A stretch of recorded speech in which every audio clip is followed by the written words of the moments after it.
What's going on, everyone? Welcome to episode 35 of the Downtown Browntown podcast. I'm your host, Downtown Brown. Today, we're going to discuss the Bucks' epic collapse last night to the Brooklyn Nets, losing 114 to 108 in Game 5. Brooklyn takes a 3-2 lead in the series, and Game 6 will be tomorrow night in Milwaukee. Bucks looking to tie up the series and force a Game 7 in Brooklyn on Saturday night. So we'll just go ahead and get right into it. Before we start, just want to remind everyone to make sure to subscribe to my YouTube channel if you haven't already, and also make sure to follow me on Twitter and Instagram as well. That's where I'm posting all my content. Twitter, I'm at downtown_brown, and Instagram, I'm at downtown_brown33. All lowercase is there. So let's just go ahead and get right into it. Not going to talk too much about the first half. Obviously, it was pretty good. Bucks taking a 16-point lead after half, winning the first quarter by 14 and the second quarter by 2. Shots were falling. The ball was moving around on offense, not ISO ball, and just not guys trying to, jack up bad shots. A lot of good shot selection, specifically in the first quarter. It got a little rough in the second quarter. But again, Bucks come out strong. The Nets really struggled to score in the first quarter, only putting up 15 to the Bucks 29. And clearly, the Bucks came out with a vengeance and wanted to take advantage of the opportunity that they had with Kyrie being out and James Harden basically being out. So interestingly enough, Harden was ruled out on Monday night for game 1, and then Tuesday morning comes and he was upgraded to doubtful and then upgraded to questionable, and then there was reports that he was expected to play as long as things didn't go bad in the shoot around prior to the game. And the post-game press conference, I think James Harden just mentioned that he woke up Tuesday and he's like, let's go, let's do this. And he ends up playing 46 minutes in the game, was very, very ineffective, only scored 5 points on 1 of 10 from the field. Missed all 8 of his 3-pointers and was 3 for 3 from the free throw line. Just for him to gut it out like that was pretty impressive, to be honest. I thought there was a pretty high risk of re-injury. It looked like he was basically playing on one leg out there. He didn't want to attack the basket at all. He was pretty much just looking to shoot step back threes, and he could not play much defense at all. He could barely move laterally. So kind of crazy that he played 46 minutes. I think the reason why they didn't sit him much is because they didn't want his hamstring to tighten up on the bench. So they pretty much just stuck him out there the whole game. You got to give your hats off to Harden just for sticking it out like that. Kind of crazy. I can't stand the guy, but for him to be able to play that 46 minutes and just, tough it out, that was pretty impressive. But anyways, clearly the Bucks were looking to come out strong in the first half and just build up a nice lead, which they did. I thought they should have been up more after the first half, to be honest. It felt like they could have been up like low to mid 20s. It just feel like in the second quarter, they were kind of settling for a lot of 3-pointers. That Pat Connaughton transition 3-pointer when it was like a 2 or 3 on 1, when he probably could have got an easy dunk to Giannis. That was frustrating as hell. Just take a basket. We don't need a 3-pointer in that situation. Just little things like that. We got a little bit complacent and just started, playing that isolation ball again, where it's just dribble, and chuck up a bad shot at the end of the shot clock or even early in the shot clock. So that was frustrating in the second quarter, but Bucks were still able to hold a lead and win the quarter, given some pretty rough play. Foul trouble obviously came into the game a little bit. Jrue Holiday picking up 2 early fouls. And we saw a very, very interesting lineup to start the second quarter because of Jrue picking up that second foul.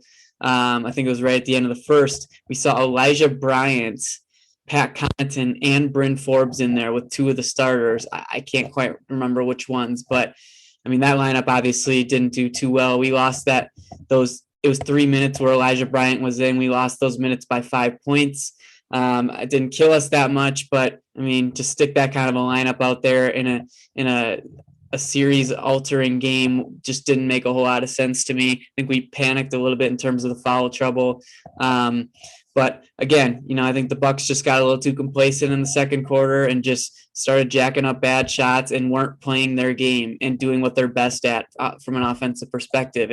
And Charles Barkley mentioned this at the second half, that the Bucks are one of the dumbest teams ever. And quite honestly, I don't know how you can't agree with him. I mean, for us to just go away from the things that were working on the offensive end, I mean, like, what is that? Like, why would we just decide to get complacent and just shoot bad shots? Like, it literally makes no sense. You got to give yourself the best chance to win the game and do what works best offensively. And that's attack the paint, go at James Harden, who's playing on one leg, get Giannis running pick and rolls off the ball, get guys moving, swing the ball around, passing up good shots for great shots. We saw that in the first quarter and clearly it was working.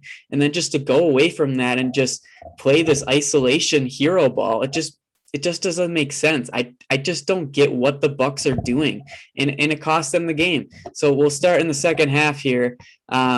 Obviously, that's where things started to dwindle. The Bucks still held a 17-point lead with 6 minutes and 50 seconds left in the third. Just let that sink in for a second. 17-point lead halfway through the third, and all the wheels just started to fall off at that point. The Nets started getting hot. Jeff Green was just godly from three, ended up finishing 7 for 8 from three, was 7 for 7 at one point, missed one late in the fourth quarter, which probably would have sealed the game for him. But, I mean, Jeff Green was hot. Kevin Durant was just out of this world. I mean, that was an all-time historic performance by Kevin Durant. I mean, 49 points, 17 boards, 10 assists, 3 steals, 2 blocks, played the whole entire game. I mean, that is easily one of the single game best performances ever in basketball. I mean, he literally carried that team to a victory, and we witnessed greatness. And I hate it because it ripped the heart and soul out of me. But again, I mean, you got to give your hats off to Kevin Durant, but the Bucks clearly got him a little bit comfortable in that second half. I mean, the Bucks continue to play drop coverage defense with Brook Lopez. So pretty much KD was able to get wherever he wanted to. The thing that doesn't make sense with that is, like, wait, what are we doing? Why are we running drop on Kevin Durant? He literally wants to shoot mid-range shots. And when you drop on someone, you're basically giving them a mid-range shot every single time. That's what Kevin Durant wants. He makes those at will. Clearly, that's what he did last night. 16 for 23 from the field, which is insane. And we were just giving him wide open shots by dropping every time they were running a pick and roll. It's just so dumb. Like, what are we doing? Like, I just don't get it. That's on Coach Bud for sure. Why are we running the scheme? Why is Brook Lopez in the game? We need to switch everything and just stay on Kevin Durant, and he's going to get his. We know that, but just don't give him wide open opportunities all the time. Then he's just going to build his confidence up and just make every freaking shot, which he basically did. So the Bucks defensive scheme in the second half was just it was a big reason why we lost that game. Obviously, offensively is a whole nother story. Still continuing to not move the ball around at all on offense. Giannis just running at the top of the key, trying to make something happen, drawing charges, or just forcing up bad shots. I mean, that back down that he had on James Harden with like a minute and a half-ish left of the game. I think we were tied at that point in time, could have taken the lead. James Harden can't defend a rock. I mean, he's playing on one freaking leg, and Giannis decides to shoot a fadeaway jumper when that shot hasn't been falling for him all series. I mean, what are we doing here? Like, the Bucks team just has a lack of basketball IQ, intelligence. I mean, like, you've got to do what works best on offense, and that's attack the paint, move the ball around, run picks off the ball. I mean, I just don't get what this team thinks in their head that, they're just like, we got this. We're just going to play isolation ball and try and, compete with Kevin Durant with what he's doing offensively, playing isolation ball. Yeah, Kevin Durant can do that. No shit, he can do that, but we can't.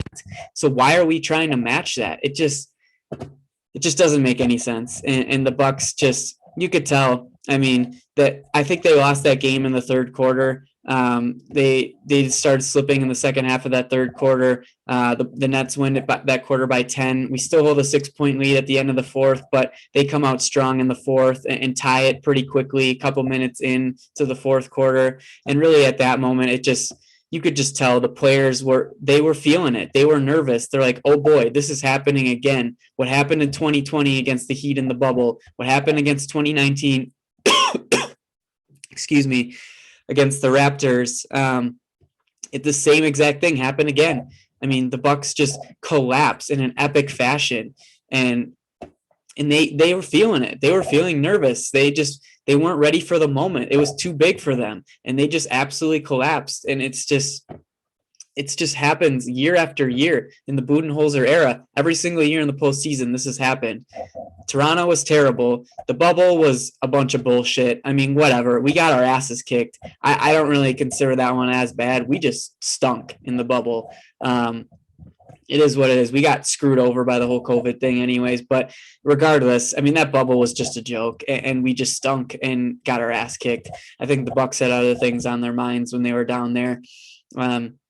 But the Heat embraced it. But this series is just as bad, if not, or at least that game 5 last night was just as bad, if not worse than the Raptors series. It felt like game 5, game 6 all over again in that series. I mean, I just don't get what we're doing. I mean, just going away from everything that works. Charles Barkley again said it again, like, this Bucks team is the stupidest team he's ever seen, basically. And like I said, I agree with him. And it's like, we deserved to lose that game. We totally deserved it. We just went away from everything that was working and just collapsed in just an epic fashion in the second half.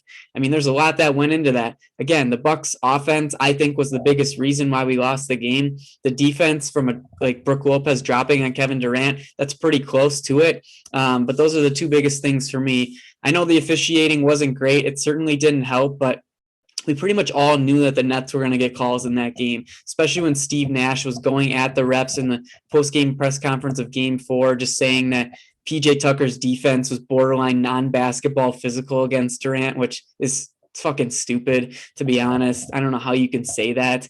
But anyways, I mean, just him going at the refs like that, you knew they were going to get calls. They're at home. I mean, I'm not one of those guys saying the NBA is rigged. It's not. But, you know, clearly the refs are going to give Kevin Durant calls at home. It's just going to happen. And he got a lot of freaking calls. I mean, PJ Tucker had 5 fouls and was out a lot of that fourth quarter and really couldn't play as physical as he was against Durant in Game 4 because of that foul trouble that he was in. Giannis ends up fouling out of the game late. Jrue Holiday picked up early fouls. Chris Middleton got 3 fouls in the third quarter.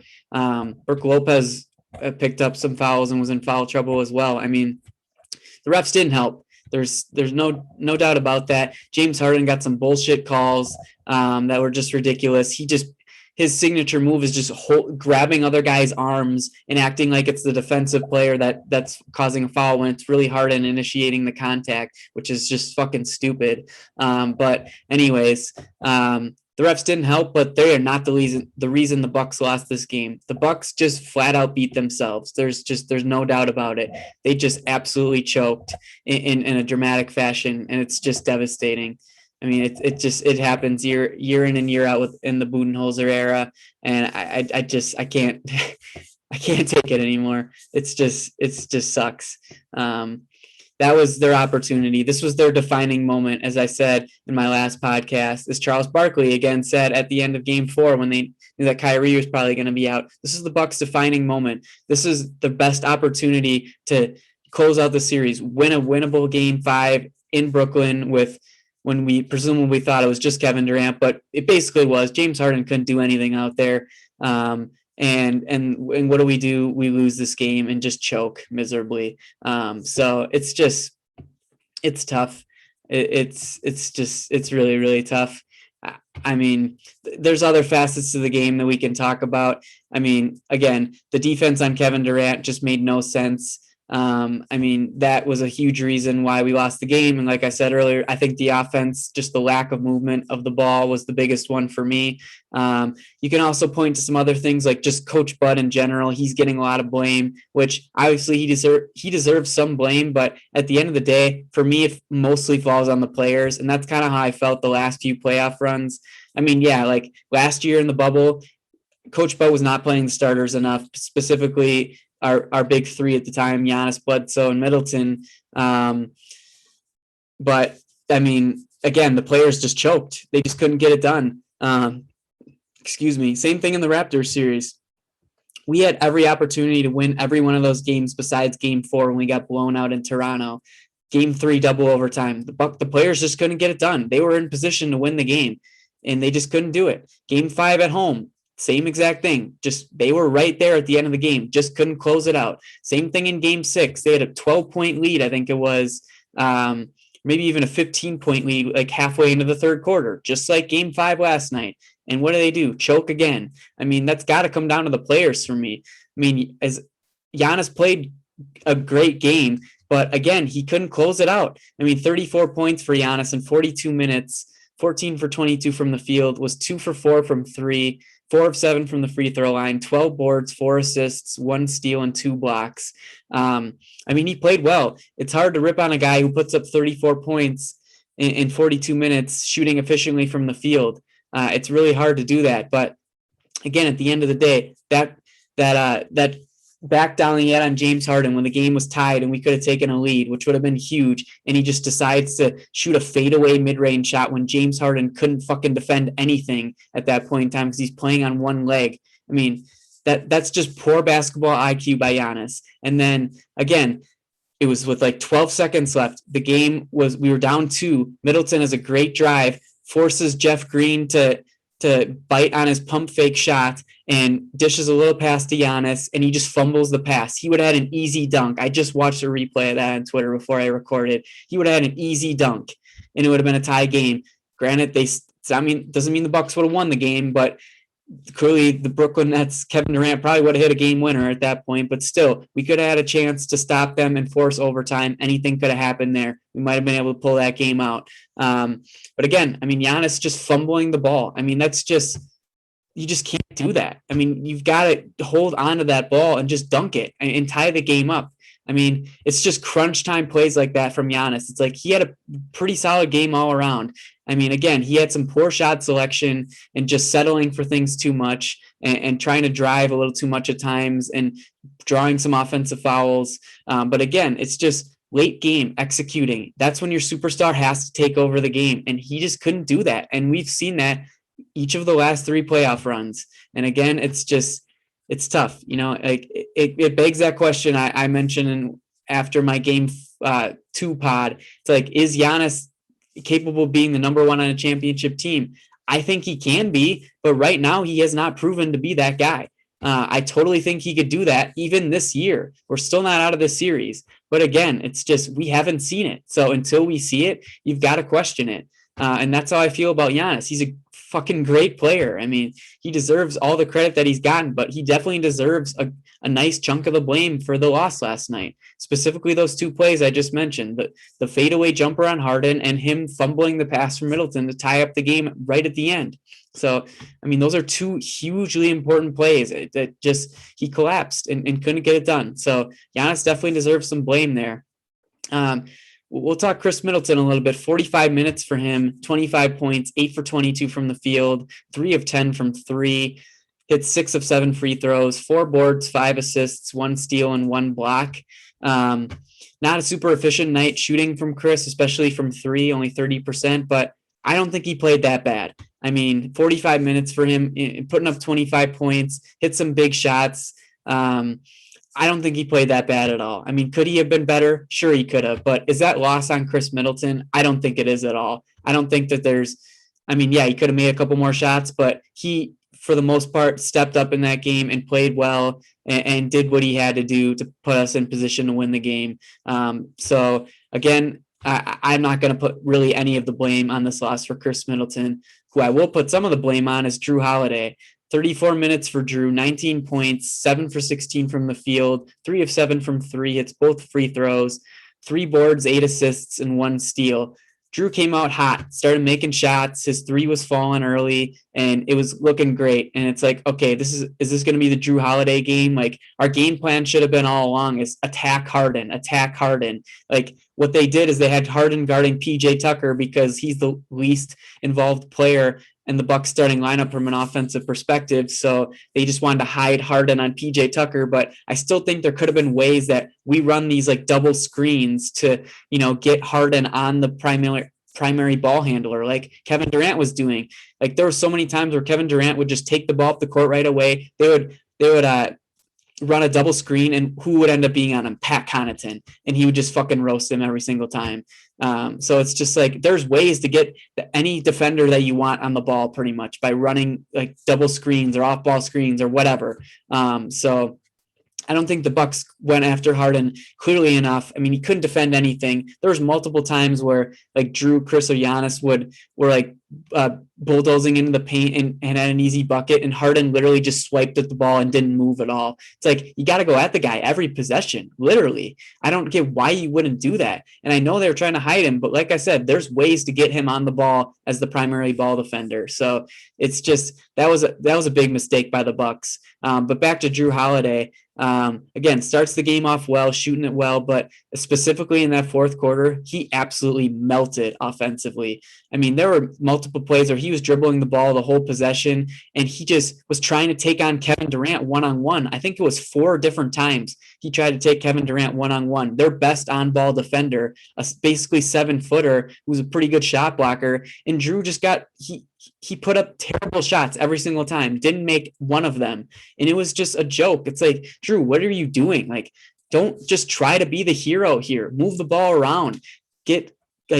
We were doing so well getting good shots in the first quarter. Go back to that. But clearly they just weren't doing that. And Drew was just a major liability on offense in the fourth quarter specifically, where the game just completely collapsed for the Bucks. I still think they lost it in the third because all the momentum came to Brooklyn at that point, and then they just carried it on to the fourth. But Drew didn't do any good to help us try and pick up that lead in the fourth quarter.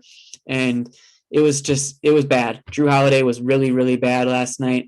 I'm not going to say he was Eric Bledsoe bad. People are calling him Drew Bledsoe on Twitter, and I'm not going to go there. But I think he's better than Bledsoe was in most of the playoff games, but that's not really saying much. And, coming into this playoffs, we all thought Drew Holiday was going to excel and pick his game up and be that player we saw 3 years ago when they swept the Portland Trailblazers as the 6th seed and Portland was the 3 seed, and Drew was just putting up 30-point games and just dominating offensively.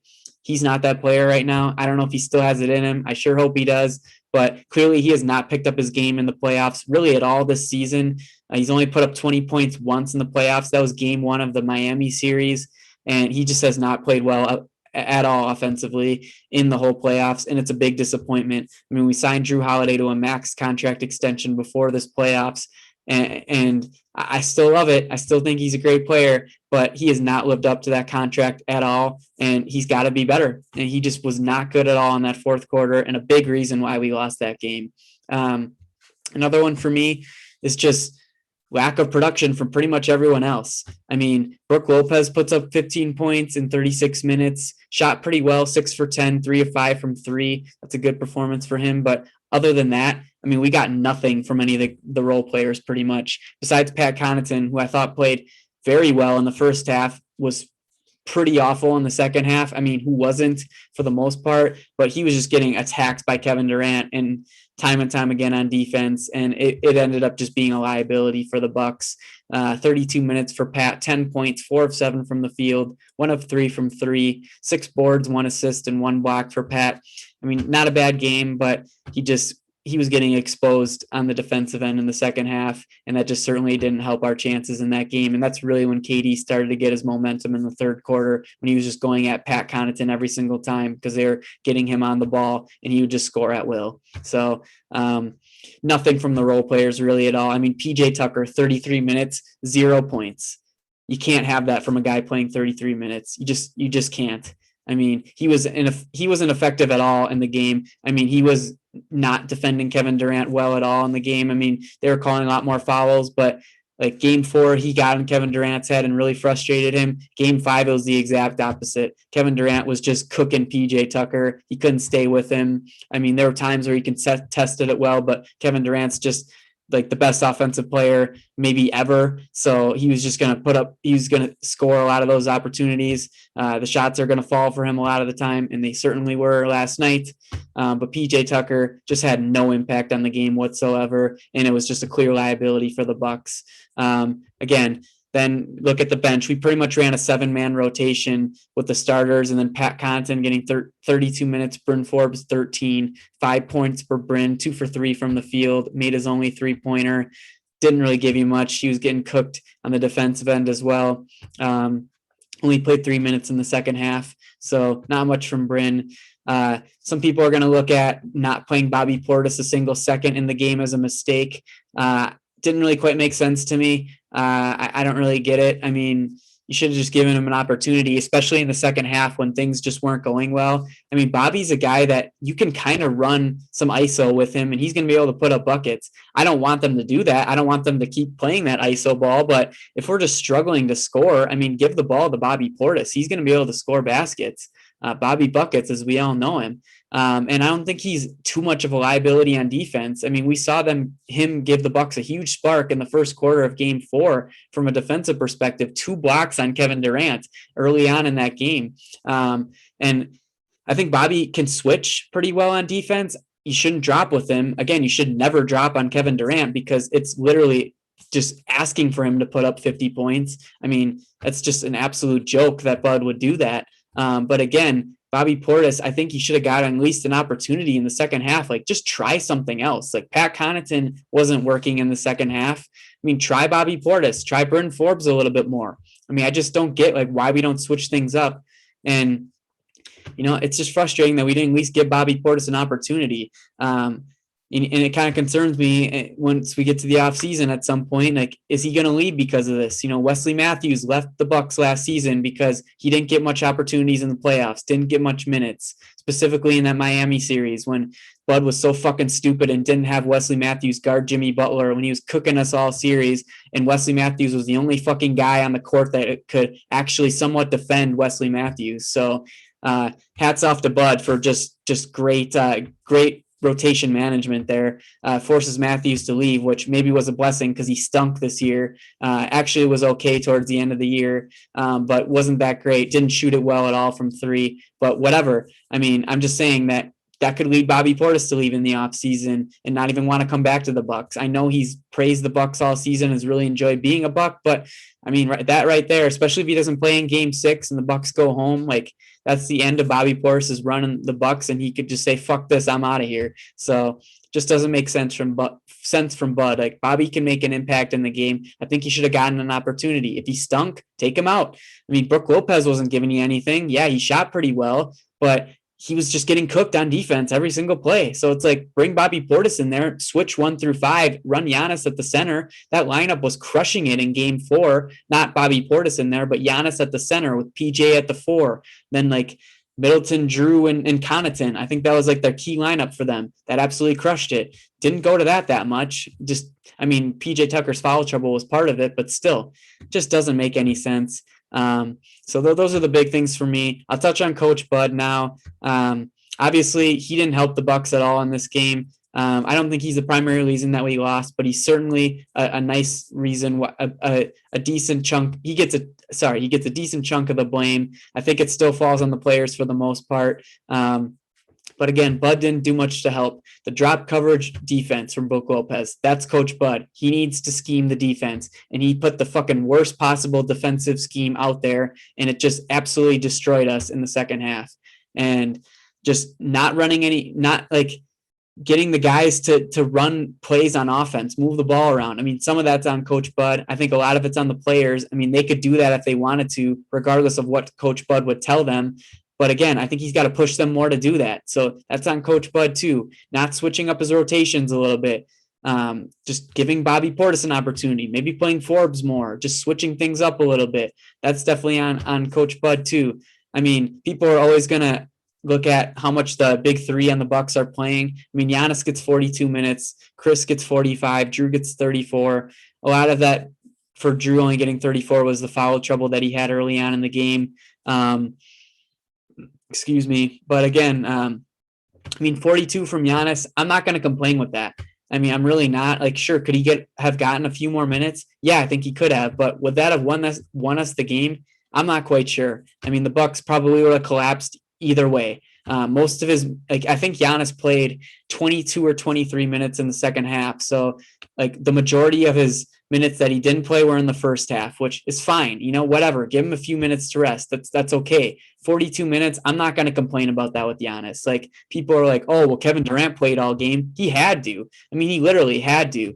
I mean, props to him for being able to do that and putting up a legendary performance. But I mean, yeah, you could say Giannis had to too, and I get that, but like, I don't think the reason we lost the game is Giannis playing 42 minutes and sitting out 4 of his 6 minutes in the first half. I really don't think that's the reason why we lost the game. Chris played 45. I mean, you can't expect him to play much more than that. Jrue was in foul trouble early on in the first half, caused him to miss some minutes, and he was just sucking in the fourth quarter anyways. I mean, he still should have played more, but still. But again, I don't think the minutes allocation from the big three was a reason why we lost the game. I really don't. But Bud definitely deserves a lot of the blame for the schematic deficient, or just the schematic things that he was not doing in the game, and just putting out, basically allowing the Bucks to just fail on the defensive end. I mean, that's all on him, and it's a big reason why we lost the game. So again, those are the things for me. The officiating is below all of those. I mean, it wasn't great, but we kind of expected it to be bad in this game. And especially after the Bucks got favorable whistle in game 4. So I'm not going to blame the officiating for the game. The Bucks flat out beat themselves, and there's just that's all there is to it. It sucks. I'm so pissed off about it still. And it's just, they had a golden opportunity to close out the series in 6 at home, and they just could not get it done. Bucks in 6 seems like it's cursed. I mean, every single time we have that opportunity, we just blow it in dramatic fashion. Toronto 2 years ago, and now against the Nets. So I think Bucks in 6 should die at this point in time. It's just, I don't know if it's ever going to happen at this point. So that, whatever, that is what it is. But I guess let's look at some projections for the series here. Game 6 is tomorrow night in Milwaukee. I mean, what do I want to see from the Bucks? I want to see them what they did in the first quarter. Move the ball around, off the ball screens, get Giannis on pick and rolls, driving to the basket. Don't settle for early shot clock threes, or just try and force things in the paint. Move the ball around and do what you do well on offense, like we've seen at bits and pieces in this series. Quarter 1 of game 5 specifically. So that's what I want to see. And I want to see the Bucks play a lot of Giannis at the center and switch 1 through 5 on defense, so Kevin Durant just doesn't cook the drop coverage defense from Brook Lopez again. I mean, Kevin Durant wants to shoot the mid-range, so like us doing drop coverage and just giving him that is just idiotic. Like, he's not a guy who's going to drive to the basket much. I know he did a few times in game 5, but he wants to shoot that mid-range. That is his spot. That's his best, most efficient shot on the whole court, and that's what he wants. And the Bucks are literally just gifting that to him by running drop coverage. So don't do that again.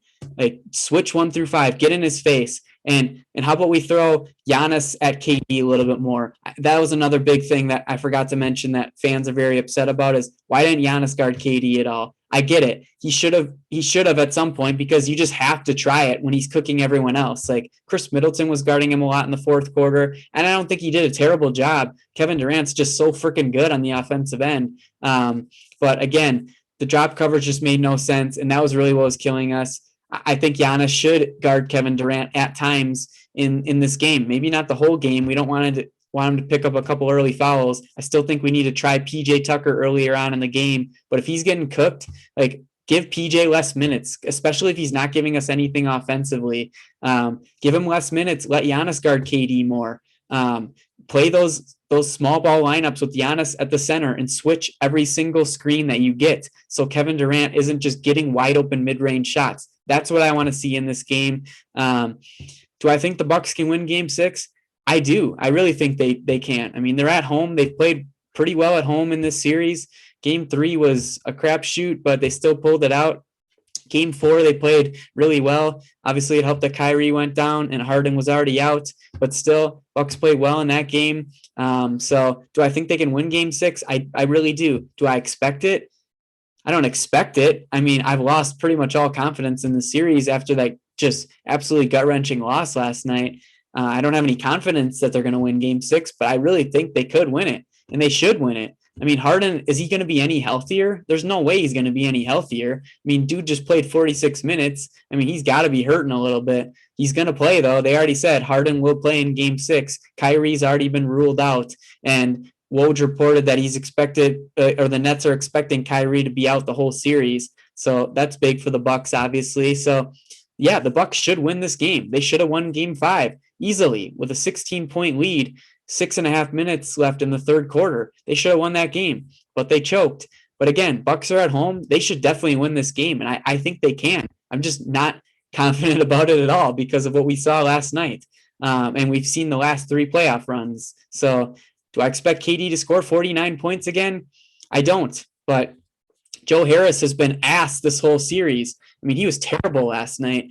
5 points, 2 of 11 from the field, 1 of 7 from 3. I expect him to positively regress to the mean from a shooting perspective, that meaning that he's going to actually shoot better because he was a 50% three-point shooter throughout the year. If he gets going, I mean, he could really get the Nets going offensively and beat them and cause that to beat the Bucks. So, do I expect Jeff Green to be 7 of 8 from 3? I don't, but really, like, those things are probably going to offset a little bit. Jeff Green's probably going to shoot a little worse from 3. Joe Harris is probably going to shoot a little better. So I don't think it was that much of an anomaly when you look at it from that perspective of like Green and Harris combined.